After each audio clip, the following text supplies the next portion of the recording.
Shalom jemaat sekalian, sebelum mulai ibadah kita pada hari ini, saya mengajak setiap jemaat untuk mengambil saat teduh sejenak.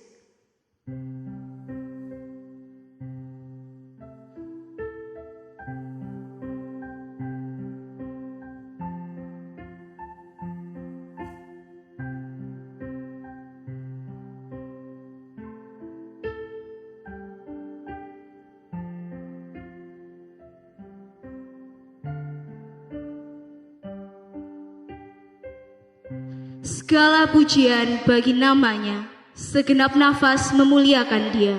Saya mengundang setiap jemaat untuk bangkit berdiri. Marilah kita datang memuji dan menyembah Allah kita, Allah yang kudus, Allah yang suci.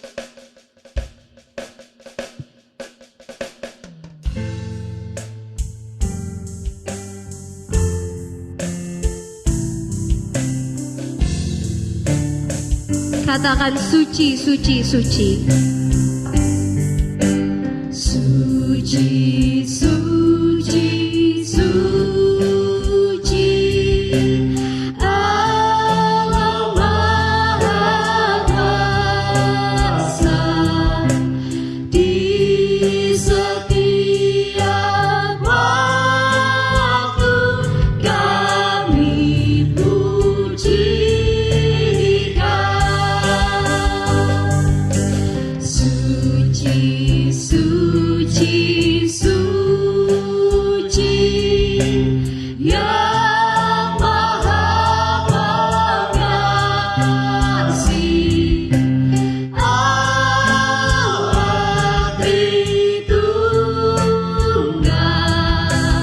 Allah yang esa. Katakan segala pujian bagi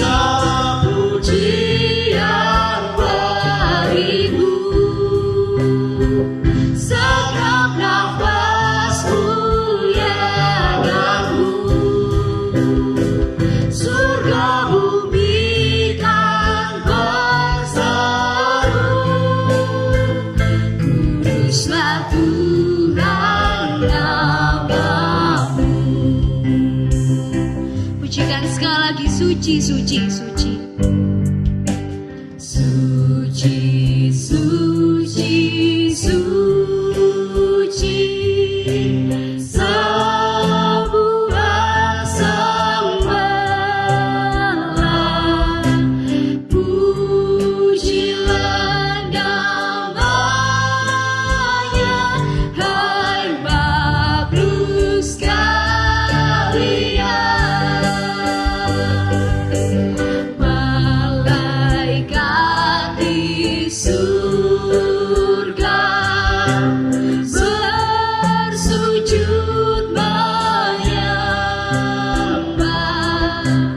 Allah yang kekal selama-lamanya. Segala pujian bagimu, segala nafasku yang aku, surga bumi kan berseru, kuduslah Tuhan namamu.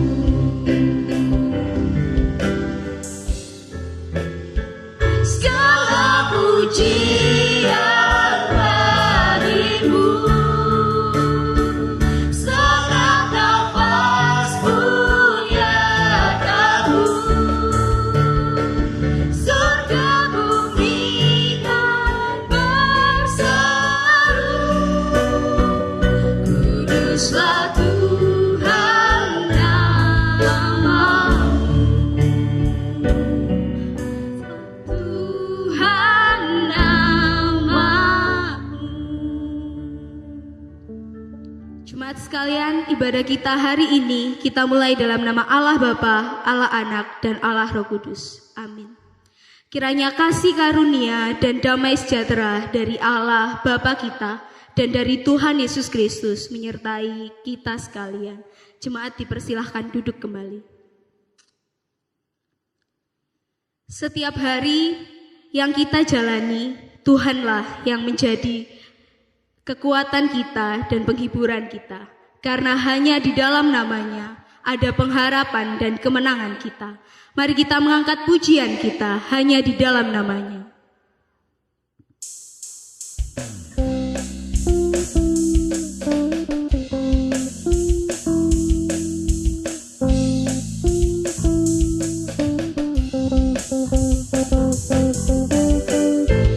Firman terangi jalanku, perisai iman di setiap waktu,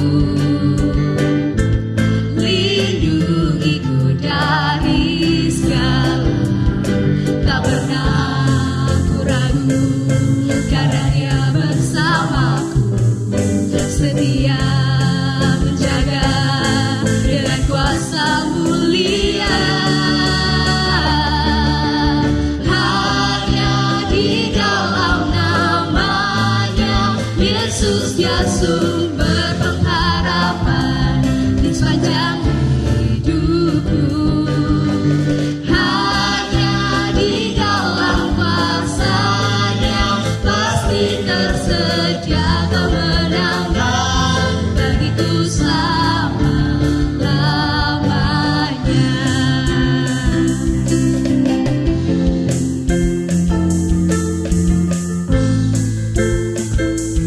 Katakan kebenaran yang membebaskan kita. Kebenaran yang bebaskan,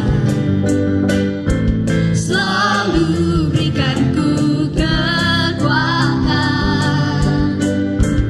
hadapi segala tantangan, tak pernah ku ragu, karena Dia bersamaku, setia menjaga dengan kuasa mulia. Katakan hanya di dalam nama-Nya, hanya di dalam nama-Nya Yesus, Dia sumber pengharapan di sepanjang hidupku. Hanya di dalam kuasa-Nya pasti tersedia kemenangan bagiku selama-lamanya. Dalam nama-Nya ada pengharapan, dalam kuasa-Nya kemenangan. Katakan sekali lagi. Dalam nama-Nya ada pengharapan, dalam kuasa-Nya kemenangan.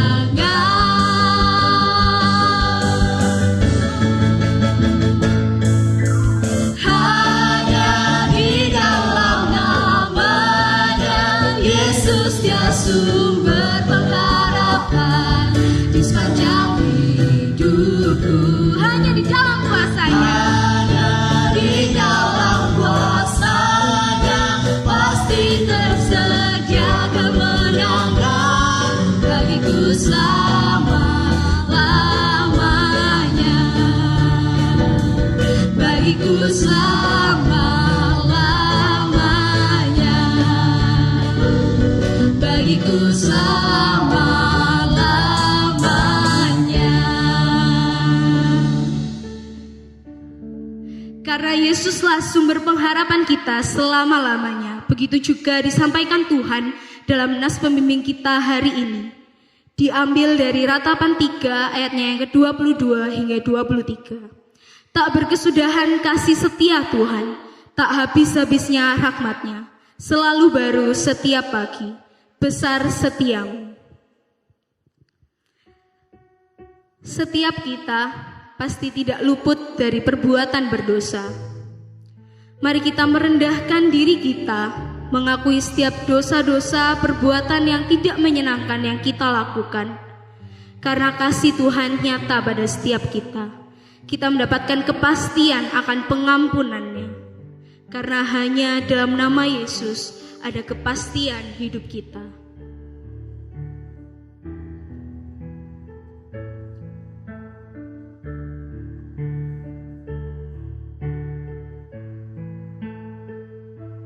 Saat tiada jalan, hadapi persoalan, Yesus ada di sana dan memberiku jawaban. Pahitnya kenyataan dan tak mampu bertahan, Yesus ada di sana dan memberiku jawaban. Hanya nama Yesus, hanya nama Yesus,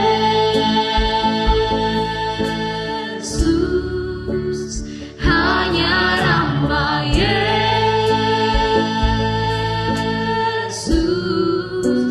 hanya nama Yesus, berikan ku pengharapan.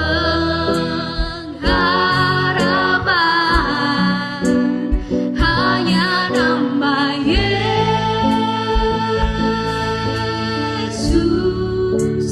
hanya nama Yesus,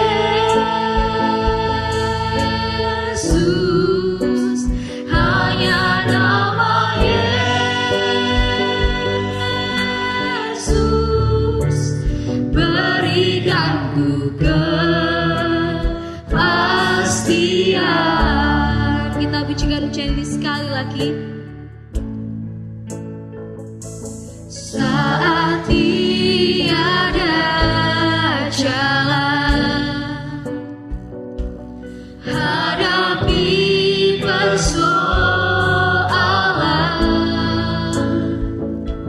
Yesus ada di sana dan memberiku jawaban. Pahitnya kenyataan dan tak mampu bertahan, Yesus ada di sana dan memberiku jawaban. Hanya nama Yesus,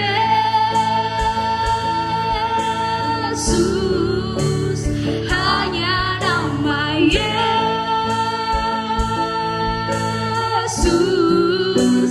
hanya nama Yesus, berikan ku pengharapan.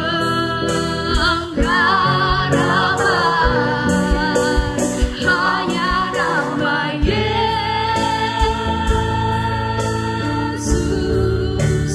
hanya nama Yesus,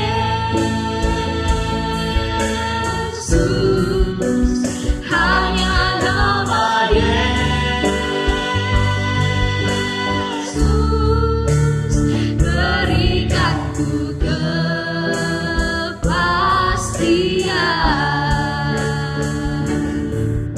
Saya mengajak setiap kita untuk mengambil saat teduh.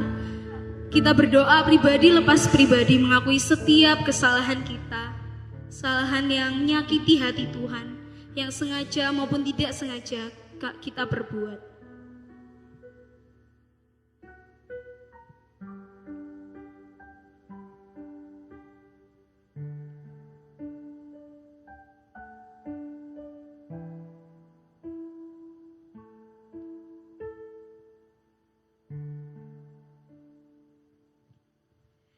Mari kita bersama-sama berdoa. Tuhan Allah Bapa di surga, begitu besar Tuhan kasih-Mu atas setiap kami Tuhan. Sehingga Tuhan kami pada hari ini mengakui Tuhan setiap kesalahan-kesalahan, dosa-dosa yang kami perbuat Tuhan yang menyakiti hati-Mu. Tuhan, Tolong kami Tuhan, pimpin kami. Untuk kami Tuhan, boleh lebih lagi Tuhan menjadi anak-anak-Mu yang setia Tuhan dengan kebenaran firman-Mu. Menjadi anak-anak-Mu Tuhan yang tidak lagi melakukan perbuatan-perbuatan dan kesalahan-kesalahan yang membuat kami berdosa Tuhan. Tuhan, kami tahu Tuhan Engkau Maha Pengampun dan Maha Pemurah Tuhan. Kiranya Tuhan, Engkau terus Tuhan menyertai kami, menjagai kami dan membimbing kami. Terima kasih Tuhan, terima kasih Yesus atas kasih-Mu. Dalam nama Tuhan Yesus kami berdoa dan mengucap syukur. Amin. Saya mengajak setiap jemaat untuk bangkit berdiri. Kepada setiap kita yang telah mengaku dosa, Ia memberikan firman-Nya. Diambil dari 1 Yohanes 1 ayatnya yang ke-9. Jika kita mengaku dosa kita, maka Ia adalah setia dan adil, sehingga Ia akan mengampuni segala dosa kita dan menyucikan kita dari segala kejahatan. Begitu juga petunjuk hidup baru yang diberikan pada kita, diambil dari Ibrani 11 ayatnya yang pertama. Iman adalah dasar dari segala sesuatu yang kita harapkan dan bukti dari segala sesuatu yang tidak kita lihat. Saya mengundang setiap jemaat untuk duduk kembali. Firman-Nya adalah menjadi penolong dalam hidup kita. Hanya firman Allah yang dapat menjadi pengharapan kita. Maka mari kita menyiapkan hati kita untuk mendengarkan firman Allah.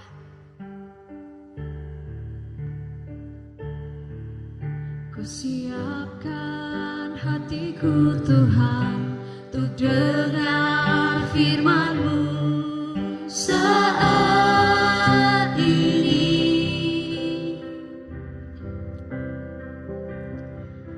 Ku sujud menyembah-Mu Tuhan, masuk hadirat-Mu saat ini. Curahkan urapan-Mu Tuhan bagi jemaat-Mu saat ini. Ku siapkan hatiku Tuhan untuk dengar firman-Mu. Firman-Mu Tuhan, tiada berubah. Dahulu, sekarang, selama-lamanya, tiada berubah. Firman-Mu Tuhan, Firman-Mu Tuhan, menolong hidupku. Ku siapkan hatiku Tuhan untuk dengar firman-Mu.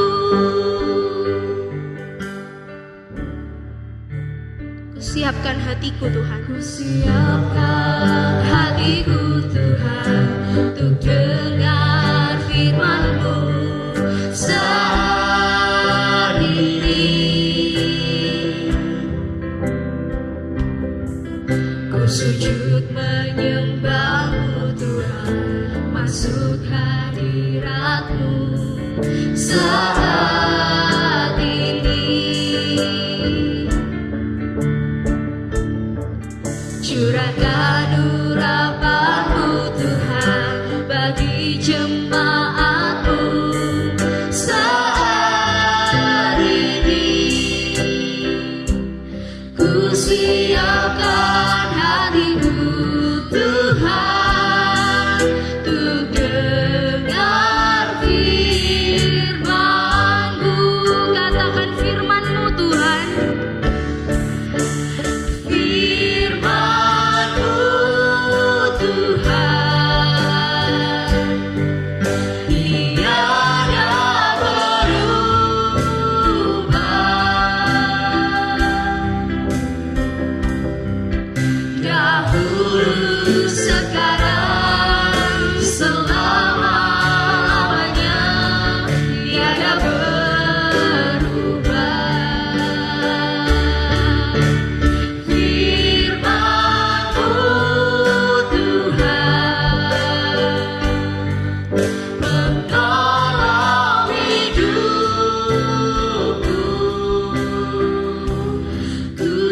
Siapkan hatiku Tuhan untuk dengar firman-Mu.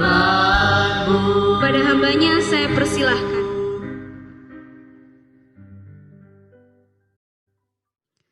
Shalom jemaat yang dikasihi Tuhan. Hari ini kesempatan yang baik kita akan kembali belajar firman Tuhan. Saya mengajak setiap kita untuk menenangkan hati dan pikiran di hadapan Tuhan. Mari kita berdoa terlebih dahulu. Kita berdoa. Ya Tuhan yang baik, terima kasih kalau hari ini kami diberikan kesempatan untuk belajar firman-Mu. Tuhan, biarlah firman ini sampai kepada hati kami. Firman ini menguatkan setiap kami di tengah situasi dan kondisi yang kami masing-masing hadapi Tuhan. Biarlah Tuhan Engkau memberikan kekuatan bagi anak-anak Tuhan yang menjalani kehidupan mereka di dunia ini. Terima kasih Tuhan, berkati waktu pembelajaran firman Tuhan ini dari awal hingga akhirnya. Di dalam nama Tuhan Yesus Kristus kami berdoa. Amin. Jemaat yang dikasihi Tuhan, jika saya meminta Bapak Ibu sekalian untuk mendeskripsikan satu benda yang saya sebutkan, kira-kira apa yang bisa Bapak Ibu jelaskan? Kalau saya bilang bunga, apa yang Bapak Ibu deskripsikan dari benda ini? Ya mungkin kalau sudah terlihat di depan Bapak Ibu ya, bisa bilang pink atau putih, bisa bilang harum, bisa bilang mawar, melati dan lain sebagainya. Nah, kalau saya bilang kentang, kira-kira Bapak Ibu jelaskannya seperti apa? Ada yang bisa bilang bulat, lonjong, coklat, atau isinya kuning, lain sebagainya. Kalau saya bilang iman, nah mungkin hari ini kita atau sekarang ini kita sedang berpikir panjang ya, bagaimana cara menjelaskan tentang iman. Nah, tapi menarik Bapak Ibu yang dikasihi Tuhan, hari ini kita belajar tentang visible faith atau iman yang nampak, iman yang terlihat. Bagaimana sih iman yang nampak itu? Mari kita baca bersama-sama kebenaran firman Tuhan dari kitab Daniel pasal 3 ayat 13 sampai 18. Daniel pasalnya yang ketiga, saya mengajak setiap kita untuk membaca kitab kita. Daniel pasalnya yang ketiga, ayat 13 sampai 18. Saya membacakan buat setiap kita. Sesudah itu, Nebukadnezar memerintahkan dalam marahnya dan geramnya untuk membawa Sadrak, Mesak, dan Abednego menghadap. Setelah orang-orang itu dibawa menghadap raja, berkatalah Nebukadnezar kepada mereka, "Apakah benar, hai Sadrak, Mesak, dan Abednego, bahwa kamu tidak memuja dewaku dan tidak menyembah patung emas yang kudirikan itu? Sekarang jika kamu bersedia, demi kamu mendengar bunyi sangkakala, seruling, kecapi, rebab, gambus, serdam, dan berbagai-bagai jenis bunyi-bunyian, sujudlah menyembah patung yang kubuat itu. Tetapi jika kamu tidak menyembah, kamu akan dicampakkan seketika itu juga ke dalam perapian yang menyala-nyala. Dan dewa manakah yang dapat melepaskan kamu dari dalam tanganku?" Ayat 16. Lalu Sadrak, Mesak, dan Abednego menjawab Raja Nebukadnezar, "Tidak ada gunanya kami memberi jawab kepada tuanku dalam hal ini.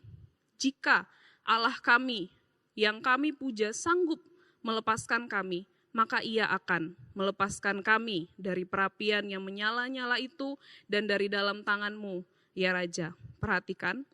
"Tetapi seandainya tidak, hendaklah tuanku mengetahui ya Raja, bahwa kami tidak akan memuja dewa tuanku dan tidak akan menyembah patung emas yang tuanku dirikan itu." Amin, demikian jauh pembacaan firman Tuhan. Yang berbahagia adalah setiap kita yang membaca, merenungkan, terlebih melakukan firman dalam hidup kita. Bapak Ibu yang dikasihi Tuhan, kisah tentang Sadrak, Mesak, dan Abednego serta dapur perapian, ini mungkin sudah sering kita dengarkan ketika kita masih di sekolah minggu. Kisah tentang dapur perapian yang dipanaskan 7 kali lebih panas untuk menghukum 3 orang pemuda Ibrani yang berani melawan perintah Raja Nebukadnezar. Apa yang sebenarnya terjadi pada masa itu Bapak Ibu yang dikasihi Tuhan? Waktu itu Raja Nebukadnezar itu memimpin di kerajaan Babel. Ketika itu raja ini membuat suatu patung emas, patung yang tingginya 60 hasta dan lebarnya 6 hasta. Patung yang sangat besar ini dibuat oleh Raja Nebukadnezar, patung emas dengan tujuan agar rakyat-rakyatnya itu mau menyembah kepada patung ini. Nah, Bapak Ibu yang dikasihi Tuhan, Raja Nebukadnezar kemudian memberikan perintah kepada semua rakyat yang pada masa itu hidup. Dikatakan bahwa ketika kamu mendengar bunyi-bunyian, ketika kamu mendengarkan seruling, sangkakala, kecapi, rebab, gambus, dan berbagai macam bunyi-bunyian, maka kamu semua hai rakyat harus secara otomatis itu menyembah kepada patung yang sudah dibuat oleh Raja Nebukadnezar ini. Nah, Bapak Ibu yang dikasihi Tuhan, namun kita tahu Sadrak, Mesak, dan Abednego menentang apa yang diperintahkan oleh Raja Nebukadnezar. Walaupun ketika raja menyampaikan perintah ini, dia berkata bahwa barang siapa yang melanggar perintah ini, maka akan dimasukkan seketika itu juga di dalam sebuah dapur perapian, sebuah ruangan yang berisi api yang akan membakar orang secara hidup-hidup. Dengan kata lain, raja ini berkata, kalau kamu gak nurut sama aku, kamu bisa dibakar hidup-hidup sampai mati. Tapi Bapak Ibu yang dikasihi Tuhan, Alkitab mencatat bahwa Sadrak, Mesak, dan Abednego ini menolak perintah tersebut. Mereka tidak mau. Ketika mereka mendengar bunyi-bunyian, ketika mereka mendengar suara-suara itu, ketika mereka mendengar musik-musik itu, mereka tidak menundukkan badan mereka untuk menyembah kepada patung yang dibuat oleh Raja Nebukadnezar. Lalu singkat cerita, para petinggi-petinggi kerajaan menjadi marah. Lalu mereka lapor sama Raja Nebukadnezar, Raja, itu loh ada 3 orang pemuda Ibrani. Mereka tuh enggak mau nurut sama perintahnya Raja. Lalu kemudian yang kita baca dimulai dari ayatnya yang ke-13 tadi. Ketika Nebukadnezar mendengar apa yang menjadi berita tentang Sadrak, Mesak, dan Abednego, maka Raja Nebukadnezar kemudian memanggil ketiga pemuda ini. Nah, Bapak Ibu yang dikasihi Tuhan, ketika Raja memanggil mereka, itu Raja memberikan satu kesempatan. Dikatakan seperti ini, benar tak kamu itu enggak mau denger-dengeran sama aku? Ayo wes, saya kasih satu kesempatan. Nanti ya, kalau ada kesempatan lagi ya, kalau kamu dengar bunyi-bunyian ya, sujud toh, sembah Tuhan yang saya buat itu, dewa yang saya ciptakan itu. Nah, Bapak Ibu yang dikasihi Tuhan, apa yang menjadi jawaban dari Sadrak, Mesak, dan Abednego? Apa yang menjadi jawaban dari ketiga pemuda ini? Kita bisa lihat di ayat 16 sampai 18. Lalu Sadrak, Mesak, dan Abednego menjawab kepada Raja Nebukadnezar, tidak ada gunanya kami memberi jawab kepada tuanku dalam hal ini. Perhatikan, jika Allah yang kami puja sanggup melepaskan kami, maka ia akan melepaskan kami dari perapian yang menyala-nyala itu dan dari tangan tuanku ya Raja. Tetapi seandainya tidak, hendaklah tuanku mengetahui ya Raja bahwa kami tidak akan memuja dewa tuanku dan tidak akan menyembah patung emas yang tuanku dirikan itu. Bapak Ibu yang dikasihi Tuhan, kalau saya tanya, gimana sih perasaan Bapak Ibu ketika baca 2 ayat terakhir, ayat 17 dan 18? Mungkin kita biasa aja ya Bapak Ibu ya. Karena kenapa? Karena kita sudah baca ending dari cerita ini. Kita tahu pada nantinya walaupun mereka harus masuk dapur perapian, mereka tidak akan terbakar. Bahkan Alkitab mencatat bahwa baju mereka pun itu tidak ada bau kebakaran. Karena kita sudah baca ending cerita, mungkin kita merasa biasa saja. Tapi Bapak Ibu yang dikasihi Tuhan, saya mengajak kita coba membayangkan posisi dari Sadrak, Mesak, dan Abednego pada hari itu. Ketika Raja berkata, sangkal Tuhanmu, sangkal Allah yang engkau sembah, atau kamu saya bakar hidup-hidup. Kira-kira bagaimana perasaan dari Sadrak, Mesak, dan Abednego? Di depan mata mereka, api menyala dengan begitu besar. Di depan mata mereka, suatu ruangan disiapkan agar mereka dibakar hidup-hidup.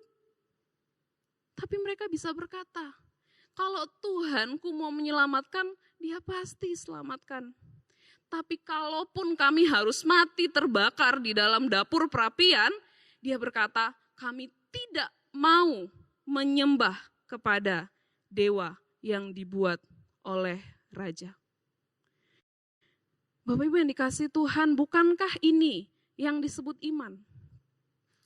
Sadrak, Mesak, dan Abednego tidak mendapatkan satu penglihatan pun bahwa mereka akan selamat. Mereka tidak membayangkan, mereka tidak dapat mimpi bahwa nanti mereka akan bebas dari dapur perapian. Tapi tanpa melihat, mereka berkata bahwa aku percaya kepada Tuhanku. Bapak Ibu, bukankah ini yang disebut dengan iman? Kenapa seringkali kita susah percaya sama Tuhan? Karena seringkali kita tidak melihat. Tuhan suruh aku percaya kalau Tuhan pelihara, tapi Tuhan lihat anakku kelaparan, gak bisa beli susu. Tuhan suruh aku percaya, tapi usahaku hancur Tuhan. Tuhan suruh aku percaya, tetapi aku capek-capek pelayanan dan aku gak dapat apa-apa. Bukankah seringkali kita susah percaya pada Tuhan karena kita tidak lihat, kita tidak dengar, dan kita tidak bisa sentuh sesuatu yang bisa membuat kita yakin. Tapi itulah iman Bapak Ibu yang dikasihi Tuhan. Iman itu adalah sesuatu tentang apa yang tidak kita lihat. Maka saya mengajak kita membuka di dalam Ibrani pasalnya yang ke-11 ayat 1. Ibrani pasal 11 ayat 1. Penulis Ibrani dengan mantap menuliskan, iman adalah dasar dari segala sesuatu yang kita harapkan dan bukti dari segala sesuatu yang tidak kita lihat. Dia menuliskan bahwa iman terkait dengan dua hal. Yang pertama adalah segala sesuatu yang kita harapkan. Apa yang kita harapkan. Dan yang kedua adalah segala sesuatu yang gak kita lihat hari ini. Artinya secara empiris itu tidak ada di hadapan kita. Bapak Ibu, iman selalu berbicara tentang sesuatu yang tidak nampak dalam pandangan manusia. Tapi disitulah iman bekerja. Maka di dalam Ibrani 11 ayat 34, setelah penulis Ibrani menjelaskan tentang tokoh-tokoh iman dari Abraham, Nuh, dan lain-lain sebagainya, kemudian di ayat ke-34 dia berkata, mengutip tentang ada pejuang-pejuang iman yang dikatakan apa? Memadamkan api yang dahsyat. Siapakah itu? Yaitu Sadrak, Mesak, dan Abednego. Pasal ini dituliskan untuk menceritakan para tokoh-tokoh iman. Mereka yang kemudian bertahan walaupun mereka mengalami kesulitan. Mereka yang kemudian bertahan walaupun mereka bergumul untuk menyangkal diri mereka. Mereka bertahan dalam iman mereka kepada Tuhan yang benar. Termasuk di ayat ke-34 yaitu Sadrak, Mesak, dan Abednego. Ketika mereka diperhadapkan dengan dapur api atau Tuhanmu. Lalu mereka memilih untuk tetap menyembah kepada Tuhan mereka. Bapak Ibu jemaat yang dikasihi Tuhan, kalau saya harus menjelaskan, menceritakan contoh-contoh para rasul yang beriman. Kalau saya harus menceritakan para martir yang mati demi nama Yesus. Kalau saya harus memaparkan bapak-bapak gereja yang mempertahankan iman mereka, saya rasa waktu kita tidak akan cukup. Ada begitu banyak orang yang mau tetap percaya walaupun mereka kesulitan. Ada begitu banyak orang yang mau percaya walaupun mereka di hadapan mereka itu adalah nyawa mereka yang menjadi taruhan. Ketika mereka diancam oleh pedang, ketika mereka diancam oleh pistol, ketika mereka diancam oleh tombak, ketika mereka diancam oleh salib, ketika mereka diancam oleh api dan lain sebagainya. Namun orang-orang ini tetap memilih percaya kepada Tuhan Yesus. Jika saya harus menceritakan satu demi satu, ada begitu banyak orang yang bertahan di dalam iman mereka, walaupun mereka mengalami desakan. Bapak Ibu yang dikasihi Tuhan, jemaat yang dikasihi Tuhan. Hari-hari ini kita tidak sedang ditodong dengan pistol. Kita tidak sedang ditodong dengan pisau. Kita tidak sedang berhadapan dengan ruangan penuh api yang akan membakar tubuh kita. Hari-hari ini kita ditodong oleh PHK. Kita ditodong oleh kesulitan ekonomi. Kita ditodong oleh bisnis yang kita jalankan sudah mulai sepi. Usaha yang sudah mulai goyah yang mungkin hampir runtuh. Kita bingung mau dapat uang dari mana. Kita ditodong dengan ancaman kesehatan ketika kita keluar rumah, kita mungkin terkena virus corona. Ketika mungkin ada tenaga-tenaga medis yang masih harus menjalankan tanggung jawab mereka, tapi mereka pribadi merasa takut. Bagaimana mungkin aku menghadapi itu semua? Kita ditodong dengan berbagai macam permasalahan yang hari ini terjadi. Entah kesejahteraan keluarga kita.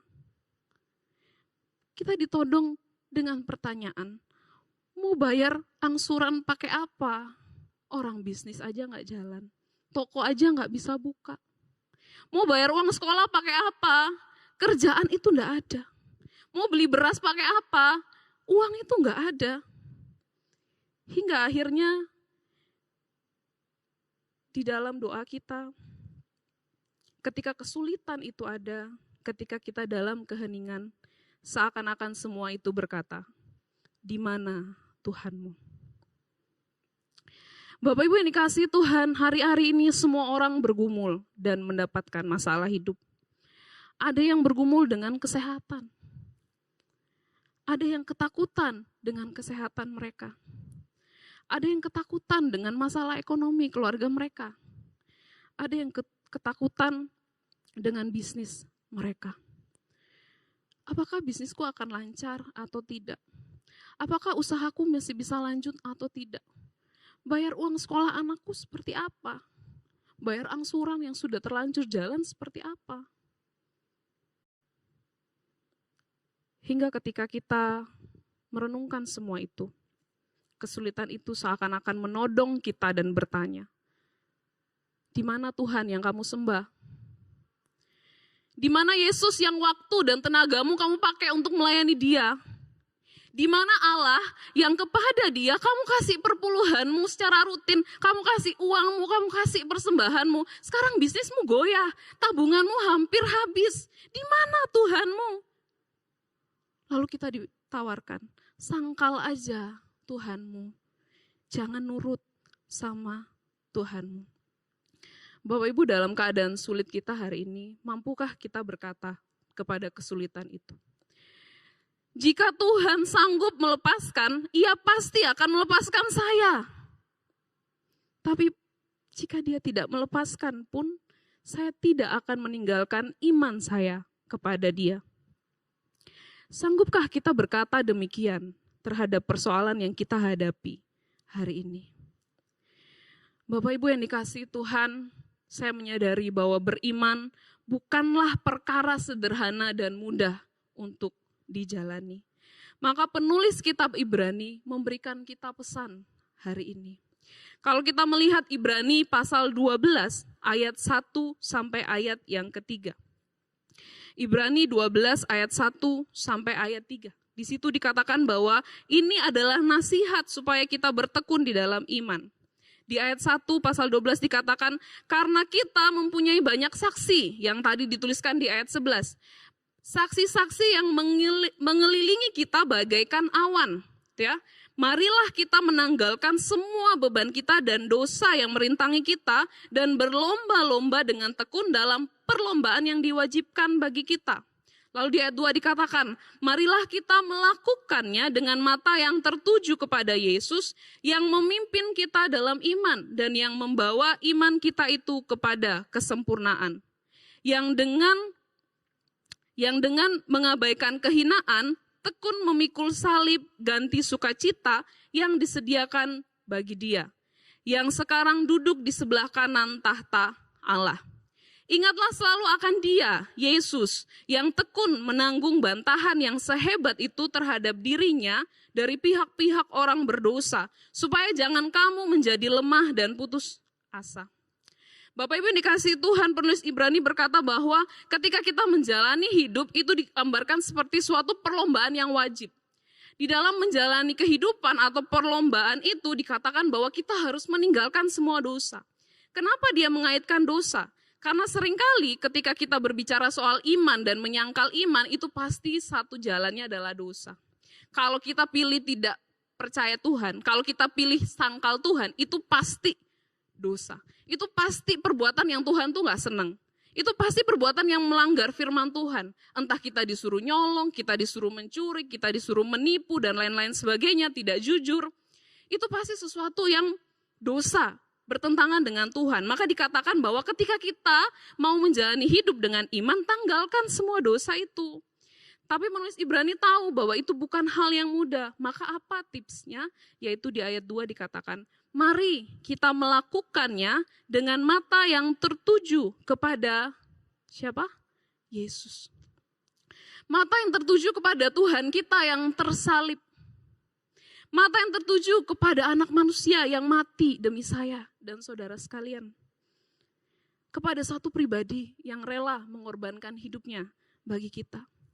Ketika kita lihat Yesus, ketika kita pandang salibnya, ketika kita ingat pengorbanannya, kita tahu bahwa dia tidak main-main dengan cintanya kepada kita. Mata yang tertuju kepada Yesus artinya adalah kita selalu mengingat dia. Di ayat yang ke-2b sampai ayat ketiga dituliskan tentang bagaimana Yesus memikul salib dan memikul begitu banyak penderitaan. Demi siapa? Demi saya dan saudara. Supaya apa? Dikatakan supaya jangan kamu menjadi lemah dan putus asa dalam menjalani hidup ini. Supaya kita gak lemah, Tuhan aku udah gak mau beriman lagi sama kamu. Tuhan aku putus asa sama masalah ekonomi, masalah keluarga dan lain sebagainya. Kemudian kita meninggalkan dia. Tapi Yesus berkorban supaya ketika kita lihat dia, kita dikuatkan. Bahwa kalau Yesus berani berkorban demi kita, untuk kehidupan kekal yang nanti kita jalani. Masakan untuk kehidupan hari ini yang semu. Kehidupan hari ini yang sementara, kehidupan hari ini yang tidak kekal, dia tidak mampu tolong saya dan saudara. Bapak Ibu yang dikasihi Tuhan, pandanglah kepada salibnya. Pandanglah kepada Yesus yang sudah mati untuk setiap kita. Jika hidup kekal dia berikan, apalah arti hidup yang sementara di dunia ini? Percayalah Bapak Ibu yang dikasihi Tuhan. Setiap permasalahan yang kita hadapi hari ini, saya yakin tidak ada yang mudah. Semua sulit, semua berat, semua menekan pundak kita dan seakan-akan membuat kita bertanya, di mana Tuhan kita? Tapi maukah kita menunjukkan iman kita? Membuat iman kita nampak di tengah-tengah dunia ini dengan tetap percaya. Kita mau berkata, Tuhan pasti bebaskan saya. Kalaupun saya harus tetap di dalam pergumulan ini, Tuhan tetap menolong saya. Saya beriman kepada Dia. Biarlah setiap kita dikuatkan dengan kebenaran ini. Biarlah setiap kita tetap percaya kepada Tuhan. Biarlah di dalam malam-malam penuh tangisan dan kekhawatiran, kita pandang kepada salib Kristus dan melihat pengorbanannya serta percaya bahwa, oh ya, aku punya Tuhan yang tidak akan meninggalkan. Aku punya Tuhan yang bahkan mengorbankan nyawa. Masa Dia mengorbankan dan membuat kita yang hari ini hidup tidak bisa bertahan dengan kehidupan kita. Tuhan menolong dan memelihara kehidupan umat-Nya. Mari kita berdoa.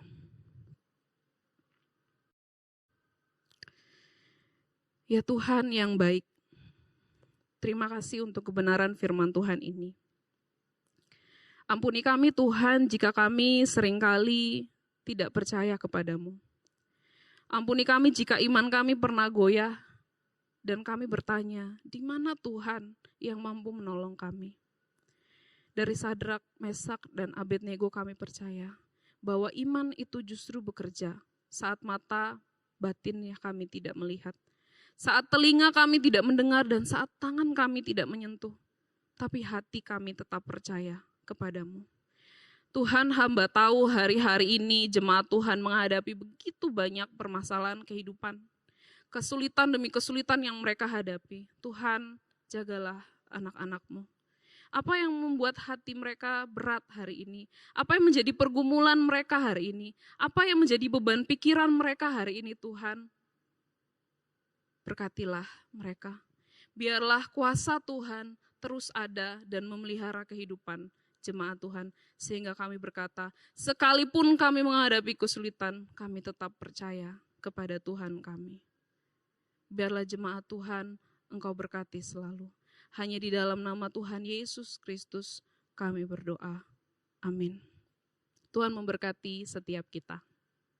Saya mengundang setiap jemaat untuk bangkit berdiri. Mari kita mengakui iman kita. Pengakuan iman rasuli.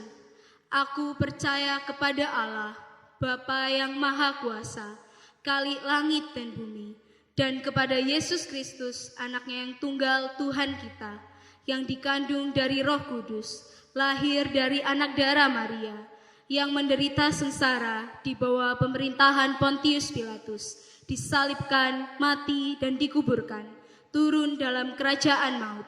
Pada hari yang ketiga, bangkit pula dari antara orang mati, naik ke surga, duduk di sebelah kanan Allah Bapa yang Maha Kuasa, dan dari sana Ia akan datang untuk menghakimi orang yang hidup dan yang mati. Aku percaya kepada Roh Kudus, gereja yang kudus dan am, persekutuan orang kudus, pengampunan dosa, kebangkitan tubuh, dan hidup yang kekal. Amin. Saya mempersilakan jemaat untuk duduk kembali. Mari kita menaikkan ucapan syukur kita dengan perbuatan sambil memujikan pujian Hitung Berkat-Mu.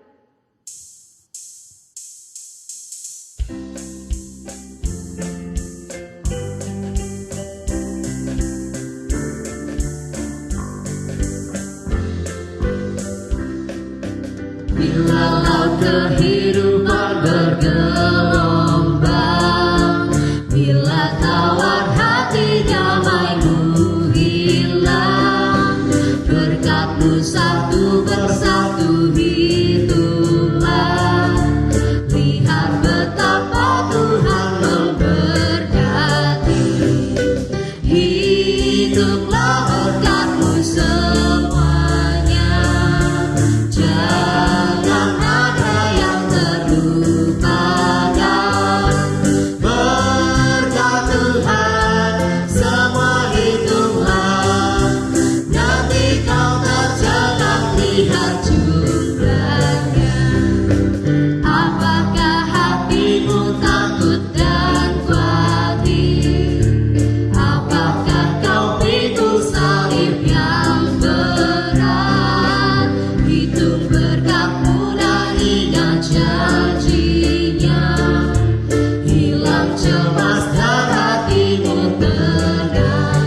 Hitunglah berkat-Mu, hitunglah berkat-Mu semuanya, jangan ada yang terlupakan.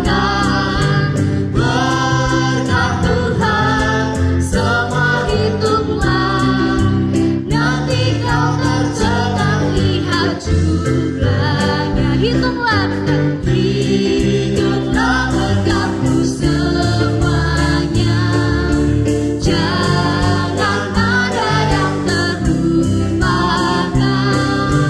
Berkat Tuhan semua hitunglah, nanti kau tercengang lihat jumlahnya. Mari kita berdoa untuk persembahan. Kita juga akan berdoa syafaat. Mari kita bersatu hati, kita berdoa. Tuhan Allah Bapa surga, terima kasih Tuhan untuk kasih karunia-Mu Tuhan. Kalau misalnya hari ini Tuhan sekali lagi kami boleh Tuhan mengikuti ibadah. Tuhan, sebentar lagi Tuhan kami mau berdoa Tuhan, menyerahkan pokok-pokok doa ini kepada dalam tangan-Mu Tuhan. Tuhan, kami mau berdoa Tuhan bagi gereja-gereja-Mu di tengah kondisi pandemi ini Bapa. Tuhan, kiranya Tuhan Kau berkati gereja-Mu Tuhan untuk terus boleh menyalurkan kasih kerajaan-Mu Tuhan di tengah kondisi yang tidak mudah ini Bapa. Engkau berkati Tuhan setiap hamba Tuhan, pengurus majelis gereja hingga pelayan Tuhan yang terlibat. Biarlah Tuhan mereka tetap beroleh hikmat-Mu untuk terus mengembalakan domba-domba-Mu Tuhan, jemaat-jemaat-Mu di tengah kondisi yang sulit ini Bapa. Tuhan, kami juga berdoa Tuhan untuk tenaga medis hingga aparat keamanan Tuhan yang berhadapan langsung Tuhan untuk memerangi kondisi pandemi corona ini Tuhan. Bapa, Engkau berkati setiap mereka Tuhan, berikan mereka kekuatan, hikmat dan kesehatan Tuhan untuk terus boleh menjalankan tugas mereka Bapa demi kebaikan kami bersama Tuhan. Tuhan, biarlah Tuhan Kau terus menguatkan mereka Tuhan dalam menjalankan setiap tugasnya Bapa. Tuhan juga biarlah Tuhan Kau sertai setiap kami Tuhan untuk kami boleh terus memerangi Tuhan kondisi ini hingga semuanya boleh berjalan dengan baik Bapa. Tuhan, kami juga mau berdoa Tuhan untuk rekan-rekan jemaat gereja-Mu Tuhan saat ini Tuhan yang terkena dampak secara langsung dari pandemi ini Bapa. Melalui pergumulan-pergumulan mereka Tuhan, mungkin tentang pekerjaannya, tentang studinya Tuhan, tentang keluarganya maupun tentang keuangannya Tuhan. Biarlah Bapak sendiri yang sertai, Bapak yang tuntun terus Tuhan dalam setiap kesulitan yang ada. Biarlah Tuhan Kau berikan mereka hati Tuhan, hati yang mau berserah kepada Engkau dan percaya akan pemeliharaan-Mu Tuhan. Terima kasih Tuhan, kami juga berdoa Tuhan untuk persembahan yang sudah kami berikan pada pagi hari ini Bapa. Biarlah Tuhan, persembahan yang kami berikan ini Tuhan boleh menjadi persembahan yang harum Tuhan bagi Engkau. Biarlah Tuhan, melalui persembahan ini Tuhan kami boleh mengungkapkan rasa syukur kami atas berkat-berkat yang telah Engkau berikan. Terima kasih Tuhan, kami mau menyerahkan seluruh pokok doa ini Tuhan dalam tangan-Mu. Biarlah Tuhan kuasa-Mu yang bekerja atas setiap hidup kami. Terima kasih Tuhan, terima kasih Yesus. Di dalam nama-Mu kami berdoa dan mengucap syukur. Amin. Saya mengajak setiap jemaat untuk bangkit berdiri. Mari kita mengembalikan segala kemuliaan hanya dalam tangan Tuhan. Mari kita pujikan doksologi.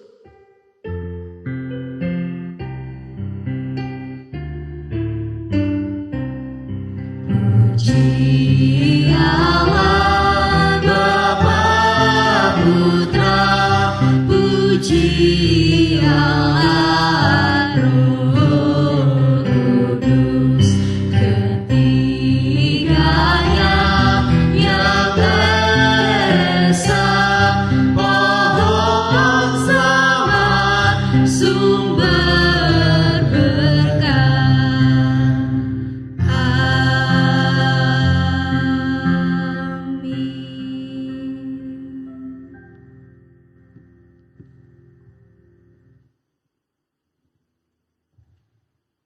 Jemaat yang dikasihi Tuhan, mari arahkan hati kita kepada Tuhan dan terimalah berkat-Nya. Tuhan memberkati kita dan melindungi kita. Tuhan menyinari kita dengan wajah-Nya dan memberi kita kasih karunia. Tuhan menghadapkan wajah-Nya kepada kita dan memberi kita damai sejahtera, serta kita dapat beriman kepada Tuhan kita dari sekarang sampai selama-lamanya. Amin.